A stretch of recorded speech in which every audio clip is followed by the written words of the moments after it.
اور چیز کی طرف آ جاؤ. جب ہم بات کرتے ہیں خلقت کو بدلنا، کہ اللہ تعالیٰ کی خلق کو شیطان نے چیلنج کیا کہ میں ایسا گمراہ کروں گا کہ تیری خلقت کو بدل دیں گے، تو اس خلقت میں بہت ساری چیزیں وہ آ جاتی ہیں کہ جو اللہ اور اللہ کے رسول نے حرام کی ہیں. مثلا میں حدیث انشاءاللہ ایک سناتا ہوں جس سے اندازہ ہوگا کہ یہ کتنا زیادہ غلط ہے. کیا یہ حدیث جو ہے صحیح بخاری میں موجود ہے، جس کو پڑھنی ہو صحیح بخاری لائے، بالکل پڑھے، دیکھے، مجھ سے حوالہ ریفرنس مانگے گا، پورا میں دوں گا. یہ حدیث سنو. عبداللہ بن مسعود رضی اللہ عنہ سے روایت. عبداللہ بن مسعود رضی اللہ تعالی عنہ جو ہیں بہت نبی صلی اللہ علیہ وسلم نے خاص دعا کی تھی ان کے لیے، اتنے جو ہے نا جلیل القدر صحابی تھے. وہ روایت کرتے ہیں کہ انہوں نے کہا کہ اللہ تعالیٰ نے گودنے اور گدوانے والی پر لعنت کری ہے. گودنے اور گدوانے والی کیا؟ جو ٹیٹوز بناتے ہیں یا سرما بھرتے ہیں کھالوں کے اندر یا گال میں، یا جو عورتیں ٹیٹو بناتی ہیں کہیں پہ بھی، یا خوبصورتی کے لیے کوئی کاجل کہیں پہ، کوئی ایسی چیز سرما بھرنے والی. یہ ہوتا ہے بیوٹی پارلرز میں کام ہوتا ہے. تم لوگوں کو زیادہ آئیڈیا نہیں ہوگا کیونکہ الحمدللہ تم لوگ کبھی بیوٹی پارلر گئے ہی نہیں ہو. الحمدللہ احسان ہے اس مالک کا کہ اللہ تعالیٰ نے اس لعنت والی چیز سے محفوظ رکھا. سنو حدیث سنو کہ انہوں نے کہا اللہ تعالیٰ نے لعنت کی ہے گودنے اور گدوانے والی پر اور چہرے کے بال اکھیڑنے والی پر. عورت پر حرام ہے کہ وہ اپنے چہرے کے بالوں کو نوچے، اکھیڑے یا کاٹے یا صاف کرے. آج کیا ہو رہا ہے گھر گھر میں، شادیوں میں، بیوٹی پارلروں میں. ہاں کسی عورت کی مونچھیں مرد کی طرح نکل آئی، کسی عورت کی داڑھی کوئی ایسی نکل آئی مرد کی طریقے سے، وہ ایک الگ بات ہے، اس کو وہ صاف کرے. میں بات کر رہا ہوں چہرے کی، مونچھ اور داڑھی کی بات نہیں کر رہا. یہ جو گالوں پر یا ادھر ادھر جو بال ہوتے ہیں نا، آنکھوں کے آس پاس، بھووں کے اوپر نیچے، ناک کے آس پاس، سارے یہ سب چہرے کے بال آتے ہیں. یہ لعنت کی ہے اللہ تعالیٰ نے کہ عورت جو ہے نا جو اس کو اکھیڑتی ہے، صاف کرتی ہے یا کاٹتی ہے. اور خوبصورتی کے لیے دانتوں پر سوہن کروانے والی عورت پر اللہ نے لعنت کی ہے. سب حدیث بتا رہا ہوں، ایک ایک پڑھ رہا ہوں اور اس کی تشریح بتاتا رہ رہا ہوں کہ جو دانتوں میں خلا پیدا کرتے ہیں یا چمکاتے ہیں اس کو، یا خوبصورتی کے لیے دانت کو نوکیلا بناتے ہیں، یہ ساری چیزیں اس میں آ جاتی ہیں. اللہ نے لعنت کری ہے. پہلے زمانے میں عورتیں یہ کام کرتی تھی اور ابھی بھی خوبصورتی کے لیے یہ ہو رہا ہے. جو ماڈلز ہیں بڑی بڑی، یہ کرواتی ہیں یہ کام. ٹھیک ہے. بنو اسد کی یعقوب نامی عورت کو یہ بات پہنچی جب کہ عبداللہ بن مسعود رضی اللہ تعالیٰ عنہ نے ایسا کہا ہے، تو وہ آئی اور کہنے لگی مجھے یہ خبر ملی ہے کہ آپ نے اس طرح کی لعنت کی ہے. تو عبداللہ بن مسعود رضی اللہ تعالیٰ نے فرمایا میں اس پر لعنت کیوں نہ کروں جس پر نبی صلی اللہ علیہ وسلم نے لعنت کی ہو اور وہ کتاب اللہ میں بھی موجود ہو. اب دیکھو انہوں نے کیا کہا، جس پر نبی صلی اللہ علیہ وسلم نے لعنت کی اور کتاب اللہ میں بھی موجود ہو. تو اس عورت نے کہا میں نے پورا قرآن پڑھا ہے، اس میں مجھے یہ چیز نہیں ملی. تو عبداللہ بن مسعود رضی اللہ تعالیٰ عنہ نے فرمایا اگر تو نے پورا قرآن پڑھا ہوتا تو تجھے یہ بات مل جاتی. کیا تو نے یہ نہیں پڑھا کہ اللہ تعالیٰ فرماتے ہیں جو بھی نبی صلی اللہ علیہ وسلم حکم دیں تم اسے لے لو اور جس چیز سے رک جائیں اس سے رک جاؤ، جس سے منع کریں اس سے رک جاؤ، جو حکم دیں کرنے کا وہ کرو، اس سے بعد آ جاؤ. تو اللہ کے رسول صلی اللہ علیہ وسلم نے اس کام سے روکا ہے، ان سب چیزوں کی کروانے والی. تو اس عورت نے کہا تمہاری بیوی بھی تو یہ کام کرتی ہے سارے. یعقوب نے کہا حضرت عبداللہ بن مسعود رضی اللہ تعالیٰ سے تمہاری بیوی بھی تو کرتی ہے یہ کام. تو انہوں نے کہا جاؤ میرے گھر میں یہاں ہوں اور دیکھو جا کے. وہ گئی اور ان کی بیوی پر نظر ڈالی اور واپس آئی. تو عبداللہ بن مسعود رضی اللہ تعالیٰ نے ارشاد فرمایا اگر میں اس میں یعنی اپنی بیوی میں ایسا عمل دیکھ لیتا تو میں اس سے ازواجی تعلق قائم ہی نہیں کرتا، میں اس سے نکاح ہی نہیں کرتا. جو عورت یہ کام کرتی ہے گودنے اور گدوانے والی. اس پہ بہت ساری حدیثیں ہیں، بہت ساری احادیث ہیں۔ اللہ تعالیٰ نے عورتوں پر لعنت کی ہے جو حسن کو دوبالا کرنے کے لیے جسم کے کسی بھی حصے میں سرما بھرتی ہیں یا بھرواتی ہیں، چہرے کے بال اکھیڑتی ہیں یا اپنے دانتوں کے درمیان کشادگی پیدا کرتی ہیں۔ ایسے ہی عورتیں جو ہیں اللہ کی خلقت کو بدلنے والی ہیں۔ صحیح بخاری کی حدیث ہے، یہ بھی حدیث نمبر 5931 حدیث نمبر ہے اس کا۔ اور جوڑا بنانا یہ بھی قیامت کی نشانیوں میں سے ہے عورت کی۔ علماء کرام کہتے ہیں کہ نبی صلی اللہ علیہ وسلم نے فرمایا قیامت کی نشانیوں میں سے یہ ہے کہ عورتوں کے بال جو ہیں وہ اونٹ کی کوہان کی طرح ہوں گے، یہ جوڑا بنانا اس میں شامل ہے۔ گدنا، گدوانا، ابروؤں کے بال کاٹنا، تھریڈنگ، یہ سب چیزیں حرام ہیں۔ ہاں کسی عورت کی مونچھیں نکل آئیں، داڑھی نکل آئے کہ عورت، اللہ نے عورت پیدا کیا ہے لیکن اس کی اس چیز کی وجہ سے دیکھنے میں مرد نظر آ رہی ہے، تو اس پہ علماء کرام کہتے ہیں کہ وہ اس کو صاف کرا سکتی ہے۔ لیکن ابھی تو یہ شادی بیاہ میں جو جاتے ہیں ان عورتوں کی کیا مونچھیں داڑیاں ہوتی ہیں، لیکن دیکھو کیسے فیشن اور منہ پہ کیا کیا لگا کے وہ کریمیں اور بالوں کو اپنے ضائع کر رہی ہوتی ہیں۔ یہ حرام ہے بالکل، چہرے کے بال اکھیڑنا۔ ابھی میں آؤں گا آہستہ آہستہ، ایک چیز پر آیا ہوں، پہلے اس چیز کو سمجھے تو میں دوسری چیز پر آؤں گا، ٹھیک ہے؟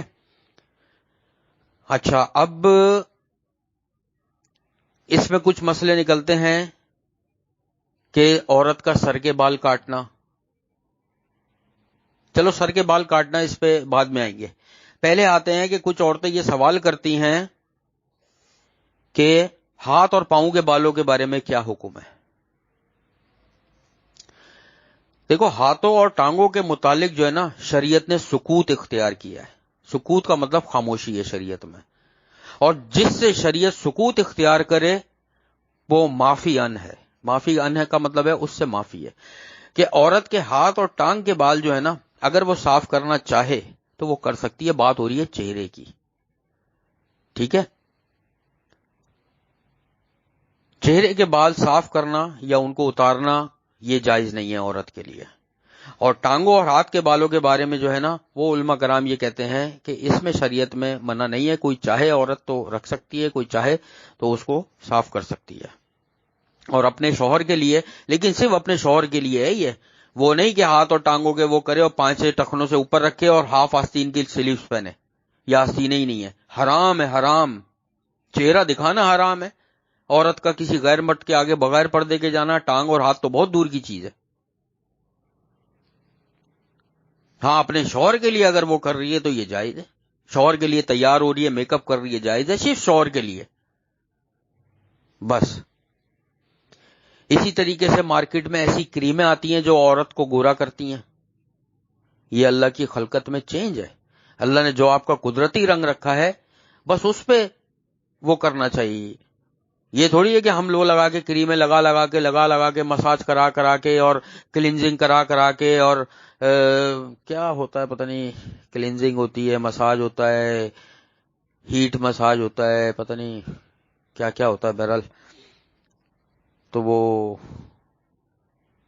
جو بھی ہوتا ہے مساج، بہرحال فیس مساج، فیشل مساج کیا ہوتا ہے جو، تو وہ جو ہے نا کرا کے بالکل، یہ صرف شوہر کے لیے اگر وہ کروا رہی ہے کہ وہ کروائے، خوبصورت لگے اور شوہر کے سامنے آئے، بس۔ یہ شادی بیاہوں کے لیے نہیں، سب حرام ہے کہ ایسے کھلے منہ جو ہے وہ گھوم رہی ہے۔ اور چہرے کے بال تو شوہر کے لیے بھی نہیں اکھیڑ سکتی، یہ تو اللہ نے منع کر دیا ہے، نبی صلی اللہ علیہ وسلم نے منع کر دیا ہے کہ لعنت کی اللہ نے جو اپنے چہرے کے بال اکھیڑتی ہو۔ یہ اس میں شیخ حسمین کے فتوے بھی ہیں، ٹھیک ہے، کہ بہت بڑے وہ گزرے ہیں عالم اور محدث، کہ عورت ہاتھ اور ٹانگ کے بال اپنے خاوند کے لیے چاہے تو وہ صاف کر سکتی ہے، اس کی ممانعت کہیں پہ بھی منع نہیں ہے۔ اچھا، اب ایک اور چیز بتاتا ہوں میں تمہیں۔ ایک حدیث ہے نبی صلی اللہ علیہ وسلم کی جس کو شیخ البانی نے صحیح کہا ہے بالکل۔ وہ کیا حدیث ہے؟ تھوڑی اس کی ڈیٹیل بتاتا ہوں میں۔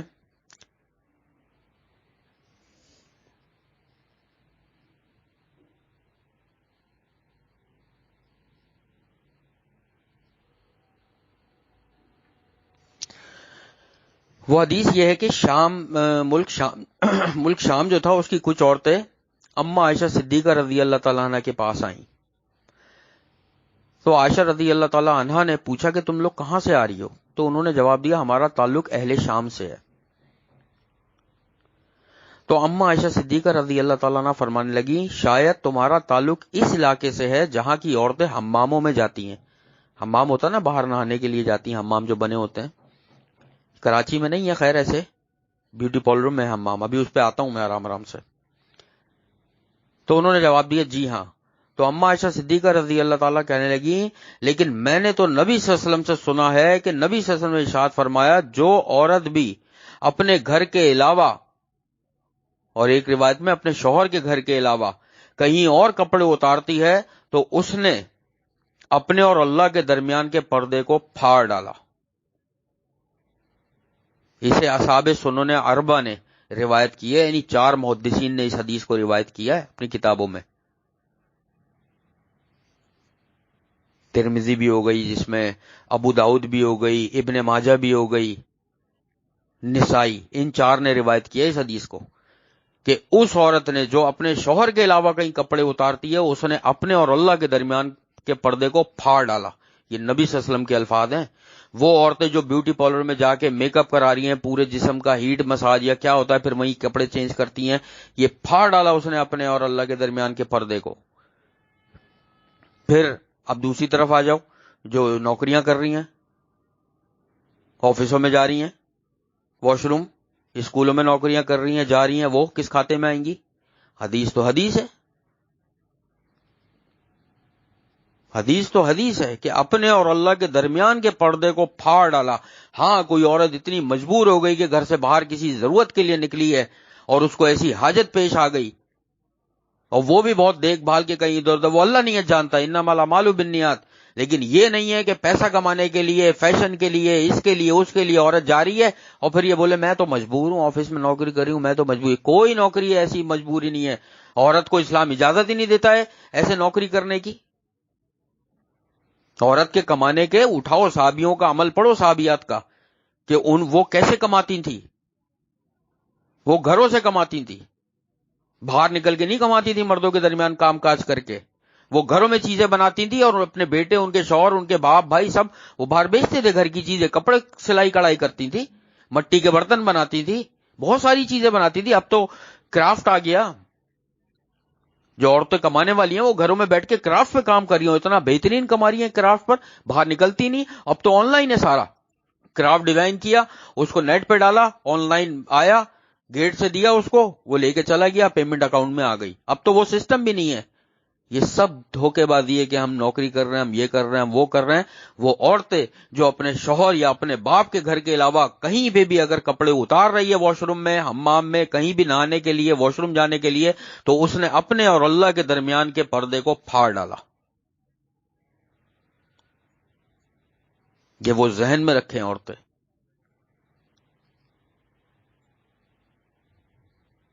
اس کا نقصان کیا ہے؟ اب میں اس کے دوسری طرف آتا ہوں. آج کی تفسیر تھوڑی سی بڑی ہو جائے گی لیکن بہت ضروری ہے بتانا بہت ساری چیز ہے. اس کا نقصان یہ ہے کہ پھر ایسی جگہوں پہ, شادی ہالوں کے واش روموں میں, بیوٹی پارلر کے واش روموں میں, آفسوں میں, اسکولوں میں, کالجوں میں کیمرے لگے ہوئے ہوتے ہیں جو ویڈیو وائرل ہوتی ہیں. وہ پھر یوٹیوب کی اور بہت ساری ایسی انسینسرڈ سائٹس ہیں جن پر وہ اپلوڈ کی جاتی ہیں اور بہت مہنگے داموں بیچی جاتی ہیں. پاکستان کی, کراچی کی, میں صرف اس کی بات کروں گا, پوری دنیا کی کیوں کروں گا, بے تحاشا بیوٹی پارلرز کی اور ادھر ادھر کی آفسوں کی اور جگہ جگہ کی ویڈیوز ہیں جو ایسی ویب سائٹوں پہ پڑی ہوئی ہیں اور ان عورتوں نے خودکشیاں کری ہیں پھر, اور بہت مہنگے داموں انگریز خریدتے ہیں اس کو. جب ہی منع کیا ہے بھائی, آپ نے اللہ کے درمیان اور اپنے درمیان پردے کو پھاڑ ڈالا. جب اس پردے کو آپ نے خود پھاڑ دیا تو پھر آپ بلا سے کچھ بھی کرو, آپ کی ویڈیو بنے, وہ نیٹ پہ وائرل ہو جائے, یوٹیوب پہ چلی جائے, کسی پہ بھی چلی جائے, پھر کیا فرق پڑتا ہے جب آپ نے خود پھاڑ ڈالا. جو عورت اپنی عزت کی حفاظت مرتے دم تک کرتی ہے, اللہ بھی کرتا ہے پھر. اور جو عورت خود ہی اس پردے کو پھاڑ دیتی ہے, اللہ چھوڑ دیتا ہے پھر, اب مرضی جو بھی کرو. ایسی بہت سی خواتین ہیں، ایسی بہت سی لڑکیاں ہیں، جانتا ہوں میں ان میں سے بہت کو، ان کے گھر والوں کو جانتا ہوں جن کی بیٹیوں نے خودکشیاں کری ہیں، کہ ایسے معاملات ہوئے جن کے ساتھ کہ ان کی ویڈیوز بن گئے چلی گئے، وہ سوچ بھی نہیں سکتی تھی۔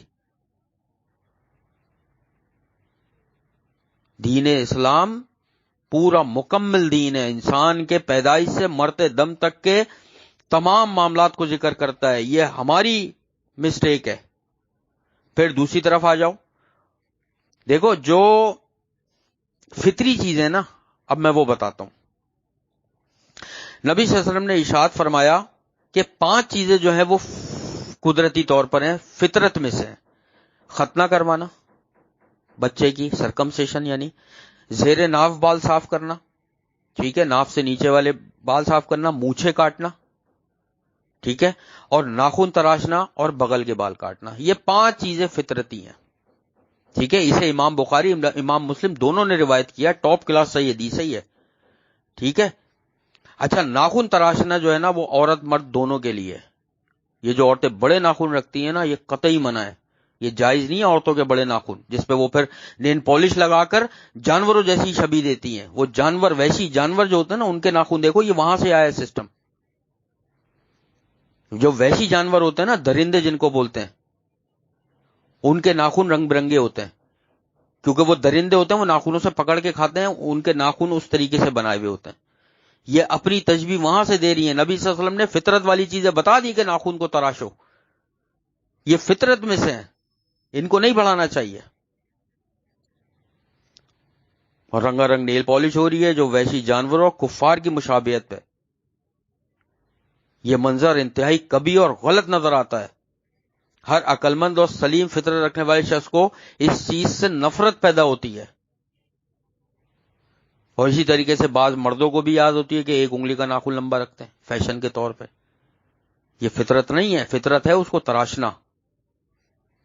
یہ بہت شارٹ بتا رہا ہوں کیونکہ تفصیل میں جاؤں گا تو بہت زیادہ وہ ہو جائے گا، لمبی تفصیل ہو جائے گی۔ اچھا، اب سر کے بال کاٹنے کے بارے میں عورت کا کیا ہے؟ دیکھو، اس میں علماء کرام کا تھوڑا سا اختلاف ہے۔ پہلی چیز یہ ذہن میں رکھو کہ عورت اپنے سر کے بال نہیں کاٹ سکتی، شوہر کے کہنے پہ بھی نہیں کاٹ سکتی۔ صحیح بخاری کی حدیث ہے، اللہ لعنت کرے ان مردوں پر جو عورتوں کی مشابہت اختیار کرتے ہیں اور ان عورتوں پر جو مردوں کی مشابہت اختیار کرتی ہیں۔ سر کے بال نہیں کاٹ سکتی، اور یہ باب کٹ اور یہ فلاں کٹ اور شولڈر کٹ اور یہ سب کچھ حرام ہے، حرام، لعنت کی ہے اللہ تعالیٰ نے۔ ہاں، عورت کو کوئی بیماری ہو جائے وہ ایک الگ چیز ہے، کچھ سر میں دانے نکل آئے، الرجی ہو جائے، وہ گنجا بھی ہو سکتی ہے۔ دیکھو وہ مجبوری ہے، ہم بات کریں گے نارمل اس کی۔ اگر 100 گھروں کو دیکھو شاید کوئی ایک ایسی ہوگی جو مجبور ہوگی، لیکن یہاں کر رہی ہیں 90% عورتیں ایسا۔ اب آ جاؤ کہ عورت اپنی بالوں کی جو کترنیں کاٹتی ہیں، کونے، اس پہ علماء کرام کا اختلاف ہے۔ کچھ علماء کرام کہتے ہیں کہ وہ اپنے بالوں کے کونے خوبصورتی کے لیے کاٹ سکتی ہے کہ لمبے ہوں بال، اور عورتیں جو کاٹتی ہیں نا بالوں کی نوکیں جو کاٹتی ہیں کہ خوبصورتی کے لیے کہ وہ لمبے ہوں، تو اس چیز کو علماء کرام کہتے ہیں کہ ٹھیک ہے۔ لیکن اگر وہ مسلسل کاٹے چلے جا رہی ہے، کاٹے چلے، بالکل غلط ہے، اللہ تعالیٰ نے لعنت کی ہے۔ عورت کا اپنے سر کے بال منڈوانا حرام ہے۔ ہاں، شدید بیماری کی حالت میں ایسا کر سکتے ہیں۔ اچھا، فوت شدہ عورت کے بالوں کو کیا کرنا چاہیے؟ فوت شدہ عورت کے بالوں کو تو یہ ہے کہ اس کو 3 حصوں میں گوند کر پیچھے ڈال دینا چاہیے۔ جیسے سیدہ ام عطیہ رضی اللہ تعالیٰ عنہ سے روایت ہے کہ نبی صلی اللہ علیہ وسلم کی ایک بیٹی وفات پا گئی، تو ہم نے غسل دینے کے بعد، یہ صحیح بخاری کی حدیث ہے کہ نبی صلی اللہ علیہ وسلم کی بیٹی کو ہم نے غسل دینے کے بعد 3 حصوں میں گوند کر پیچھے ڈال دیا، 3 حصوں میں بالوں کی لٹھیں بنائی اور وہ پیچھے کی طرف ڈال دی ان کے۔ مطلب اکثر ایسا ہوتا ہے نا، لوگ فوت شدہ عورت کے بھی بال کاٹتے ہیں اور پھر ان کو بیچتے ہیں، حرام ہے یہ، ٹھیک ہے۔ اسی طریقے سے ناخن کا ہو گیا، بالوں کا ہو گیا، میک اپ کا ہو گیا، ہر چیز کا میں بتا چکا ہوں۔ ہاں، خوشبو کے بارے میں، عورت پرفیوم اور باڈی اسپرے نہیں لگا سکتی۔ نبی صلی اللہ علیہ وسلم نے لعنت کی ہے، بلکہ لعنت کیا کی ہے، حدیث کے الفاظ ہیں کہ جو عورت خوشبو لگائے اور اگر اس کی وہ خوشبو نامحرم یعنی اس کا باپ، بھائی اور شوہر ان کے علاوہ کسی کو چلی گئی تو وہ عورت ایسی ہے جیسے بدکارہ، زانیہ سے تشبیہ دی ہے، جو ہر کسی سے اپنا جسمانی رشتہ قائم کر لیتی ہے، اس سے تشبیہ دی ہے اس عورت کو۔ نہیں لگا سکتی عورت خوشبو. ہاں اس کا شوہر گھر میں آیا اور خوشبو لگائے، شوہر کے پاس ہی رہے، وہ جائز ہے اس کے لیے. یہ جو بازاروں میں، مارکیٹوں میں، شاپنگوں میں، شادی میں، بیاہوں میں، مہندیوں میں، فلاں جگہ فلاں دعوتوں میں، پارٹیوں میں عورتیں خوشبو لگا کے جاری ہوتی ہیں، یہ بالکل حرام ہے، نہیں لگا سکتی عورت خوشبو ایسے.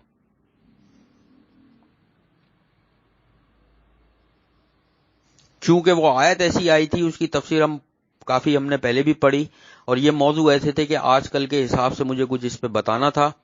ٹھیک ہے، اس کے علاوہ بھی بہت کچھ ہے بتانے کو، لیکن وقت بھی زیادہ ہو گیا ہے، پھر نماز کا ٹائم بھی ہو رہا ہے.